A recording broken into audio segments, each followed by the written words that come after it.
ತುಲಾ ರಾಶಿಯವರೇ, ಇದು ನಿಜಕ್ಕೂ ಸಾಮಾನ್ಯ ದಿನವಲ್ಲ.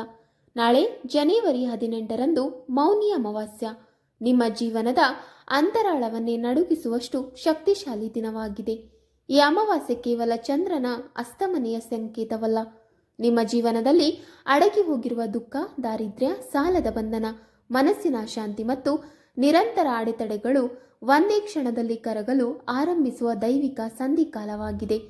ಬಹುಕಾಲದಿಂದ ಪ್ರಯತ್ನಿಸಿದರೂ ಫಲ ಕಾಣದೆ ನೊಂದುಕೊಂಡಿರುವ ನಿಮ್ಮ ಹೃದಯಕ್ಕೆ ಈ ದಿನ ಹೊಸ ಭರವಸೆ ಮತ್ತು ಹೊಸ ಉಸಿರನ್ನು ತುಂಬಬಲ್ಲದು.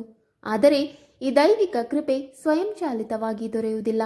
ಈ ಪವಿತ್ರ ದಿನದಲ್ಲಿ ನೀವು ಒಂದು ಸಣ್ಣ ಆದರೆ ಅತ್ಯಂತ ಅರ್ಥಪೂರ್ಣ ಕಾರ್ಯವನ್ನು ಶ್ರದ್ಧೆಯಿಂದ ಮಾಡಲೇಬೇಕು. ಅದೇನೆಂದರೆ ನಾಯಿಗೆ ಒಂದು ವಿಶೇಷ ವಸ್ತುವನ್ನು ಭಕ್ತಿಯಿಂದ ತಿನ್ನಿಸುವುದು. ತುಲಾರಾಶಿಯವರೇ, ನಾಯಿಯನ್ನು ಇಲ್ಲಿ ಸಾಮಾನ್ಯ ಪ್ರಾಣಿ ಎಂದು ಕಾಣಬೇಡಿ. ಅದು ಶನಿದೇವರ ಸಂಕೇತ, ಕರ್ಮಗಳ ರಕ್ಷಕ ಮತ್ತು ದಾರಿದ್ರ್ಯವನ್ನು ದೂರ ಮಾಡುವ ದೈವಿಕ ವಾಹಕ. ಮೌನಿ ಅಮಾವಾಸ್ಯೆಯ ಮೌನ, ಶ್ರದ್ಧೆ ಮತ್ತು ನಂಬಿಕೆಯೊಂದಿಗೆ ನೀವು ಈ ಸೇವೆಯನ್ನು ಮಾಡಿದರೆ ನಿಮ್ಮ ನಿದ್ರಿಸಿ ಹೋಗಿರುವ ಭಾಗ್ಯ ನಿಧಾನವಾಗಿ ಎಚ್ಚರಗೊಳ್ಳಲು ಆರಂಭಿಸುತ್ತದೆ. ಹಣಕಾಸಿನ ತೊಂದರೆಗಳು ಕಡಿಮೆ ಆಗುತ್ತವೆ, ಮನಸ್ಸಿಗೆ ಶಾಂತಿ ಲಭಿಸುತ್ತದೆ ಮತ್ತು ಜೀವನದಲ್ಲಿ ಹೊಸ ದಾರಿಗಳು ತೆರೆದುಕೊಳ್ಳಲು ಆರಂಭವಾಗುತ್ತವೆ. ಸಣ್ಣದಾಗಿ ಕಾಣುವ ಈ ಕಾರ್ಯದೊಳಗೆ ಅಪಾರವಾದ ರಹಸ್ಯ ಶಕ್ತಿ ಅಡಗಿದೆ. ನಂಬಿಕೆಯೊಂದಿಗೆ ಮಾಡಿದಾಗ ಮಾತ್ರ ಅದು ತನ್ನ ಅದ್ಭುತ ಫಲವನ್ನು ತೋರಿಸುತ್ತದೆ. ತುಲಾರಾಶಿಯವರೇ, ಈ ಮೌನಿ ಅಮಾವಾಸ್ಯದಲ್ಲಿ ಶನಿ ಮತ್ತು ರಾಹುಗಳ ವಿಶೇಷ ದೃಷ್ಟಿ ನಿಮ್ಮ ರಾಶಿಯ ಮೇಲೆ ಬೀಳುತ್ತಿರುವುದರಿಂದ ನಿಮ್ಮ ಕಷ್ಟಗಳ ದಿನಗಳಿಗೆ ಈಗ ಅಂತ್ಯ ಬರಲಿರುವ ಸಮಯ ಬಂದಿದೆ. ಈ ಅಮಾವಾಸ್ಯದಲ್ಲಿ ರೂಪುಗೊಳ್ಳುತ್ತಿರುವ ಮಹಾಧನಲಕ್ಷ್ಮಿ ಯೋಗ ಸಾಮಾನ್ಯ ಯೋಗವಲ್ಲ. ಇದು ಅಪರೂಪವಾಗಿ ಮಾತ್ರ ಸಕ್ರಿಯವಾಗುವ ಅತ್ಯಂತ ಶಕ್ತಿಶಾಲಿ ದೈವಿಕ ಸಂಯೋಗ. ಶಾಸ್ತ್ರಗಳಲ್ಲಿ ಈ ಯೋಗದ ಬಗ್ಗೆ ಹೇಳುವಾಗ ಭಿಕ್ಷುಕನು ರಾಜನಾಗಬಲ್ಲನು ಎಂಬ ವಾಕ್ಯವನ್ನು ಬಳಸಿರುವುದು ಅತಿಶಯೋಕ್ತಿಯಲ್ಲ. ಅದು ಇದರೊಳಗಿನ ರಹಸ್ಯ ಶಕ್ತಿಯ ಸೂಚನೆ. ಈ ಯೋಗದ ಪ್ರಭಾವದಿಂದ ನಿಂತು ಹೋದ ಭಾಗ್ಯ ಮತ್ತೆ ಚಲಿಸಲು, ಮುಚ್ಚಿ ಹೋಗಿರುವ ಆದಾಯದ ದಾರಿಗಳು ತೆರೆಯಬಹುದು ಮತ್ತು ಜೀವನದಲ್ಲಿ ಅಚಾನಕ್ ಧನಪ್ರಾಪ್ತಿಯ ಸಾಧ್ಯತೆ ಉಂಟಾಗಬಹುದು. ಆದರೆ ಇಲ್ಲಿ ಒಂದು ಅತ್ಯಂತ ಮಹತ್ವದ ನಿಯಮವಿದೆ. ಆ ಯೋಗದ ಸಂಪೂರ್ಣ ಫಲ ಎಲ್ಲರಿಗೂ ಸಿಗುವುದಿಲ್ಲ. ಅದಕ್ಕಾಗಿ ಒಂದು ಗುಪ್ತ ಉಪಾಯವನ್ನು ಪಾಲಿಸಲೇಬೇಕು. ಸ್ನೇಹಿತರೆ, ಈ ಉಪಾಯವನ್ನು ಬಹಿರಂಗವಾಗಿ ಪ್ರದರ್ಶನವಾಗಿ ಮಾಡಿದರೆ ಅಥವಾ ಯಾರಿಗಾದರೂ ಹೇಳಿಕೊಂಡು ಮಾಡಿದರೆ ಅದರ ಶಕ್ತಿ ಕ್ಷೀಣಿಸುತ್ತದೆ. ಮೌನವೇದರ ಆತ್ಮ, ರಹಸ್ಯವೇದರ ಬಲ. ಮೌನಿ ಅಮಾವಾಸ್ಯೆಯ ದಿನ ಮನಸ್ಸನ್ನು ಶಾಂತಗೊಳಿಸಿ ಯಾರಿಗೂ ತಿಳಿಯದಂತೆ ಸಂಪೂರ್ಣ ನಂಬಿಕೆಯಿಂದ ಈ ಉಪಾಯವನ್ನು ಮಾಡಿದಾಗ ಮಾತ್ರ ಮಹಾಧನಲಕ್ಷ್ಮಿ ಯೋಗ ತನ್ನ ಸಂಪೂರ್ಣ ಕೃಪೆಯನ್ನು ತೋರಿಸುತ್ತದೆ. ಅಹಂಕಾರವಿಲ್ಲದೆ, ಸಂಶಯವಿಲ್ಲದೆ, ಫಲದ ಲೆಕ್ಕವಿಲ್ಲದೆ ಮಾಡಿದ ಈ ಮೌನ ಸೇವೆಯೇ ನಿಮ್ಮ ಜೀವನದಲ್ಲಿ ಅಸಾಧ್ಯವೆನಿಸಿದ ಹಣಕಾಸಿನ ಬದಲಾವಣೆಗಳಿಗೆ ಬಾಗಿಲು ತೆರೆದುಕೊಳ್ಳುವ ಶಕ್ತಿಯನ್ನು ಹೊಂದಿದೆ. ಸ್ನೇಹಿತರೆ, ಇಲ್ಲಿ ನಾಯಿ ಎಂದರೆ ಸಾಮಾನ್ಯ ಪ್ರಾಣಿಯಲ್ಲ.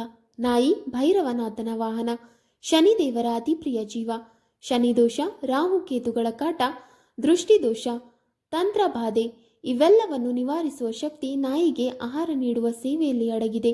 ವಿಶೇಷವಾಗಿ ಅಮಾವಾಸ್ಯೆಯಂತಹ ದಿನದಲ್ಲಿ ಈ ಸೇವೆ ಮಾಡಿದರೆ ಜನ್ಮ ಜನ್ಮಾಂತರದ ಪಾಪಗಳು ಕರಗುತ್ತವೆ. ತುಲಾರಾಶಿಯವರೇ, ಜನವರಿ 18ರ ಮೌನಿ ಅಮಾವಾಸ್ಯೆಯ ದಿನ ಬೆಳಿಗ್ಗೆ ಬೇಗನೆ ಎದ್ದು ಸ್ನಾನ ಮಾಡಿ ಮನಸ್ಸಿನಲ್ಲಿ ಶುದ್ಧ ಸಂಕಲ್ಪ ಮಾಡಿಕೊಳ್ಳಿ. ನನ್ನ ಜೀವನದ ದಾರಿದ್ರ್ಯ, ಸಾಲ, ರೋಗ ಮತ್ತು ವಿಘ್ನಗಳು ದೂರವಾಗಲಿ ಎಂದು ಪ್ರಾರ್ಥಿಸಿ.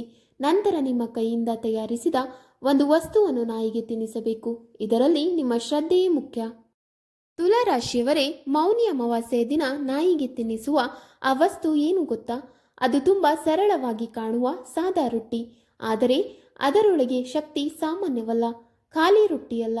ಆ ರೊಟ್ಟಿಯ ಮೇಲೆ ಸ್ವಲ್ಪ ಸಾಸಿವೆ ಎಣ್ಣೆ ಹಚ್ಚಿ ಅದರ ಮೇಲೆ ಸ್ವಲ್ಪ ಕಪ್ಪು ಎಳ್ಳು ಎರಚಬೇಕು. ಈ ಕಪ್ಪು ಎಳ್ಳುಗಳು ಅಮಾವಾಸ್ಯೆಯ ಗುಪ್ತ ಶಕ್ತಿ, ಶನಿದೇವರ ಕೃಪೆ ಮತ್ತು ಪಿತೃದೋಷ ನಿವಾರಣೆಯ ದೈವಿಕ ಸಂಕೇತಗಳೆಂದು ಶಾಸ್ತ್ರಗಳು ಹೇಳುತ್ತವೆ. ಸಾಸಿವೆ ಎಣ್ಣೆ ಶನಿ ತತ್ವವನ್ನು ಜಾಗೃತಗೊಳಿಸಿ ನಿಂತು ಹೋದ ಕರ್ಮಚಕ್ರವನ್ನು ಮತ್ತೆ ಚಲಿಸುವಂತೆ ಮಾಡುತ್ತದೆ. ಈ ರೀತಿ ತಯಾರಿಸಿದ ರೊಟ್ಟಿಯನ್ನು ಮೌನವಾಗಿ ಮನಸ್ಸಿನಲ್ಲಿ ಪ್ರಾರ್ಥನೆ ಮಾಡಿಕೊಂಡು ಕಪ್ಪು ನಾಯಿಗೆ ತಿನ್ನಿಸಿದರೆ ಅದರ ಫಲ ಅತ್ಯಂತ ಶಕ್ತಿಶಾಲಿಯಾಗುತ್ತದೆ. ಕಪ್ಪು ನಾಯಿ ಶನಿದೇವರ ಪ್ರತಿನಿಧಿಯಾಗಿ ಪರಿಗಣಿಸಲ್ಪಡುವುದರಿಂದ ಅದಕ್ಕೆ ಮಾಡಿದ ಈ ಸೇವೆ ನಿಮ್ಮ ಜೀವನದಲ್ಲಿರುವ ಸಾಲದ ಭಾರ, ದಾರಿದ್ರ್ಯದ ಛಾಯೆ ಮತ್ತು ಅಜ್ಞಾತ ಅಡೆತಡೆಗಳನ್ನು ನಿಧಾನವಾಗಿ ಕರಗಿಸುವ ಶಕ್ತಿಯನ್ನು ಹೊಂದಿದೆ. ಮುಖ್ಯವಾಗಿ ಇಲ್ಲಿ ಮೌನ, ಭಕ್ತಿ ಮತ್ತು ರಹಸ್ಯ ಅತ್ಯಂತ ಅಗತ್ಯ. ಯಾರಿಗೂ ಹೇಳದೆ, ಪ್ರದರ್ಶನವಿಲ್ಲದೆ ಶುದ್ಧ ನಂಬಿಕೆಯಿಂದ ಮಾಡಿದಾಗ ಮಾತ್ರ ಈ ಉಪಾಯದ ದೈವಿಕ ಶಕ್ತಿ ಸಂಪೂರ್ಣವಾಗಿ ಕಾರ್ಯನಿರ್ವಹಿಸಿ ನಿಮ್ಮ ಭಾಗ್ಯದಲ್ಲಿ ಅಚ್ಚರಿಯಂತಹ ಬದಲಾವಣೆಗಳನ್ನು ತರಲು ಆರಂಭಿಸುತ್ತದೆ. ತುಲಾರಾಶಿಯವರೇ, ನಾಯಿಗೆ ರೊಟ್ಟಿಯನ್ನು ತಿನ್ನಿಸುವ ಕ್ಷಣ ಅತ್ಯಂತ ಪವಿತ್ರ ಮತ್ತು ಸೂಕ್ಷ್ಮವಾದ ಸಮಯ.